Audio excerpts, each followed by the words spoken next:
আসসালামু আলাইকুম। সুপ্রিয় দর্শক এবং শ্রোতা মণ্ডলী, আশা করি সকলে ভালো আছেন। আজ 17ই রমাজান। পবিত্র মাহে রমাজান মানেই প্রত্যেকটা মুসলিমের কাছে অত্যন্ত আনন্দের, অত্যন্ত খুশির এবং অত্যন্ত বরকতের একটা বিষয়। এই মাহে রমাজান বিভিন্ন কারণে বিখ্যাত। কারণ এই মাহে রমাজানে বিভিন্ন রকম ঐতিহাসিক ঘটনা সংঘটিত হয়েছে। তার মধ্যে একটা উল্লেখযোগ্য ঘটনা হলো 17ই রমাজানের বিখ্যাত সেই বদরের যুদ্ধ। কিন্তু আমরা কজন জানি সেই যুদ্ধের ইতিহাস? আমরা পলাশির যুদ্ধের ইতিহাস জেনেছি, পানিপথের যুদ্ধের ইতিহাস জেনেছি, কিন্তু দুঃখের বিষয় আমি আপনি যে কারণে ইসলাম পেয়েছি, যে বিজয়ের মাধ্যম দিয়ে ইসলাম পেয়েছি, যে সংগ্রামের মাধ্যম দিয়ে ইসলাম পেয়েছি, ঈমান পেয়েছি, সেই সংগ্রামের ইতিহাসগুলো আমরা ভুলেও একবার চোখ বুলাই না। এটাই হচ্ছে আমাদের জন্য বড় আফসোস। তাই আমাদের উচিত প্রত্যেকটা মুসলিমের আল্লাহর নবীর জীবনে বা সাহাবীদের জীবনে যে সমস্ত সংগ্রামগুলো সংঘটিত হয়েছিল, কি ত্যাগ তিতিক্ষা, কি সংগ্রাম, কি রক্তক্ষয়ী যুদ্ধ বা কি পরিশ্রমের মাধ্যম দিয়ে আমাদের কাছে এই ঈমানের বার্তা, ইসলামের বার্তা সাহাবা আজমাইন থেকে শুরু করে আমাদের পূর্বসূরি যারা ছিল তারা পৌঁছে দিয়ে গেছে, সেগুলো আমরা জানি না। সেগুলো যদি আমরা জানতাম তাহলে সেগুলো থেকে শিক্ষা নিয়ে আজকে আমরা ইসলামের মর্যাদাকে রক্ষা করার জন্য আপ্রাণ চেষ্টা করতাম। তো চলুন সময় নষ্ট না করে আমরা জেনে নিই ইসলামের যে প্রথম যুদ্ধ, বদরের যুদ্ধ, সেই যুদ্ধের ইতিহাস আসলে কেমন ছিল। ইসলামের যখন একেবারে প্রাথমিক যুগ, সদ্যমাত্র ইসলাম তার দাওয়াত শুরু করেছে, নবী মুহাম্মদ সাল্লাল্লাহু আলাইহি সাল্লামের সঙ্গে গুটিকতক মানুষ ইসলাম প্রচারে সাথ দিয়েছে।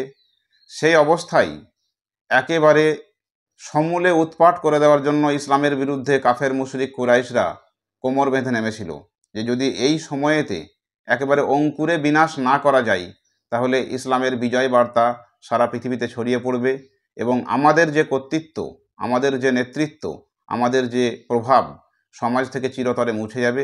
এটা কাফের মুশরিক বা আবু জাহালের দল তারা বুঝে গিয়েছিল। তাই তারা আপ্রাণ চেষ্টা করেছিল হযরত মুহাম্মদ সাল্লাল্লাহু আলাইহি সাল্লাম এবং তার সঙ্গী সাথীদেরকে পৃথিবীর থেকে একেবারে শেষ করে দিতে। কিন্তু আল্লাহ পাক যদি সহায় হন, আল্লাহ পাকের যদি রহমত আমার আপনার সঙ্গে থাকে, পৃথিবীর সমস্ত শক্তি যে বিন্দু পরিমাণ কোনো ক্ষয়ক্ষতি আমাদের করতে পারবে না, সেটা বদরের যুদ্ধ আমাদেরকে চোখে আঙ্গুল দিয়ে দেখিয়ে দেয়। পরিস্থিতিটা ছিল খুব ভয়ঙ্কর। আগে আমরা ছোট্ট করে ইতিহাসটা জেনে নিই, তথ্যগুলো, তারপরে এই বিষয়ে আমরা পর্যালোচনা করব। বদরের যুদ্ধ সংঘটিত হয়েছিল হিজরি সাল অনুযায়ী দ্বিতীয় হিজরিতে এবং তারিখটা ছিল রমাজান মাসের 17 তারিখ। ইংরাজি সাল অনুযায়ী সালটা ছিল 624 সাল, 17ই মার্চ। অর্থাৎ এবছরও কিন্তু মার্চ মাসে রমাজান চলছে, ঠিক এরকমই একটা সময় ছিল। যুদ্ধটা হয়েছিল মদিনার মুসলিম, অর্থাৎ মদিনার মুসলিম বললে ভুল হবে, সেই সময়ে তারা মদিনার অধিবাসী ছিল। মদিনা এবং মক্কার মানুষজন মিলিতভাবেই একটা বাহিনী গঠন করেছিলেন যারা সেই সময়ে ঈমান নিয়ে এসেছিলেন। অপরদিকে ছিল মক্কার কুরাইশ তথা মক্কার কাফের বাহিনী তারা। আর এই যুদ্ধটাই হচ্ছে ইসলামের ইতিহাসে, অর্থাৎ নবী মুহাম্মদ সাল্লাল্লাহু আলাইহি সাল্লামের হাত ধরে যে ইসলাম আমরা পেয়েছি সেই ইসলামের ইতিহাসে সর্বপ্রথম কোনো বড় আকারের যুদ্ধ। আর জায়গাটা ছিল মদিনার দক্ষিণ পশ্চিম দিকে 80 মাইল দূরে বদর নামে একটা উপত্যকা। এই উপত্যকার নাম অনুসারেই এই যুদ্ধের নাম হয়েছে বদরের যুদ্ধ। কোন পক্ষে কারা ছিল বিখ্যাত বিখ্যাত ব্যক্তি, তাদের নামগুলো আমরা জেনে নেব। মুসলিম পক্ষে ছিলেন, নেতৃত্বে ছিলেন আমার আপনার সকলের হৃদয়ের স্পন্দন হযরত মুহাম্মদুর রাসূলুল্লাহ সাল্লাল্লাহু আলাইহি ওয়াসাল্লাম। তার সঙ্গে ছিলেন হযরত আবু বকর রাদিয়াল্লাহু আনহু, হযরত ওমর রাদিয়াল্লাহু আনহু, হামজা ইবনে আব্দুল মুত্তালিব অর্থাৎ নবীজির চাচা, আলী ইবনে আবি তালিব, তিনিও ছিলেন নবীজির চাচাতো ভাই এবং নবীজির জামাতা। এছাড়াও আরও অনেকেই ছিলেন সাহাবা আজমাইন যারা জান্নাতি হয়েছেন, সে সমস্ত ব্যক্তিবর্গ, সম্মানীয় ব্যক্তিবর্গ ছিলেন। কুরাইশ পক্ষে অর্থাৎ কাফের মুশরিক বা ইসলামের দুশমন পক্ষে যারা ছিলেন তাদের মধ্যে নেতৃত্বে ছিলেন আবু জাহাল। আবু জাহাল নামটা আমরা তার ছদ্মনাম হিসাবে জানি, ওটাই বেশি পরিচিত। তার আসল নাম হচ্ছে আমর ইবনে হিসাম। উতবা ইবনে রাবিআ আর উমাইয়া ইবনে খালফ, এছাড়াও আরও অনেকেই ছিলেন। মুসলিম পক্ষে ছিল 313 জন সাহাবী বা 313 জন সৈন্য, অপরদিকে কাফের পক্ষে ছিলেন 1000 জন সৈন্য। মুসলিম পক্ষে ছিল মাত্র 2টি ঘোড়া, যুদ্ধে একটা উল্লেখযোগ্য ভূমিকা পালন করে ঘোড়া, 2টি ঘোড়া ছিল এবং 70টি উট ছিল। অপরদিকে কাফের মুশরিকদের হাতে ছিল 100টি ঘোড়া এবং 700টি উট, অর্থাৎ যুদ্ধের সরঞ্জামের দিক থেকে, রসদের দিক থেকে কাফের মুশরিক পক্ষ মুসলিমদের থেকে অনেক আগিয়ে। কোথায় 313 জন, কোথায় 1000 জন, কোথায় 2টি ঘোড়া, কোথায় 100টি ঘোড়া, কোথায় 70টি উট, কোথায় 700টি উট, এই অবস্থা। এবং ওরা যে জায়গাটাতে অবস্থান নিয়েছিল কাফের মুশরিকরা, সেই জায়গাটা ছিল অত্যন্ত মসৃণ এবং শক্তপোক্ত জায়গা, অর্থাৎ অবস্থান নেওয়ার জায়গাটা আগের থেকেই তারা ভালো জায়গা দখল করে নিয়েছিল।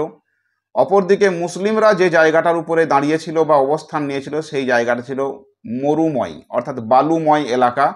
সেখানে মজবুতভাবে ঘাঁটি গাড়া বা দাঁড়ানোটাও কিন্তু কষ্টকর ছিল।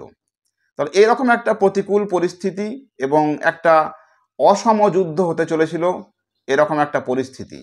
সেই পরিস্থিতিতে যুদ্ধ যখন সংঘটিত হয়, সেই যুদ্ধের ফলাফল দেখা যায় পুরো বিপরীত।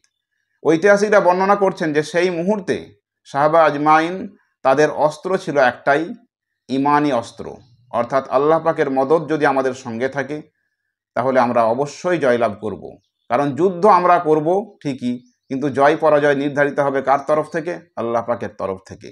এই ইমানি শক্তি নিয়ে তারা যুদ্ধের ময়দানে ঝাঁপিয়ে পড়েছিল এবং আল্লাহ পাকের প্রথম মদদ বা সহযোগিতা শুরু হয় ঐতিহাসিকদের বর্ণনা অনুযায়ী যে ওই মুহূর্তে বৃষ্টি শুরু হয়। বৃষ্টি যেই শুরু হয়, বৃষ্টির সময়েতে মরুভূমির যে বালুময় এলাকা আমরা জানি, বালির উপরে বৃষ্টি পড়লে সেই জায়গাটা বালিগুলো বসে গিয়ে অত্যন্ত মজবুত হয়ে যায় এবং সেই জায়গাতে চলাচল করাটা সহজ হয়ে যায়। কিন্তু শক্ত মাটির জায়গাতে বৃষ্টি পড়া মাত্রই সেই জায়গা হয়ে যায় কর্দমাক্ত।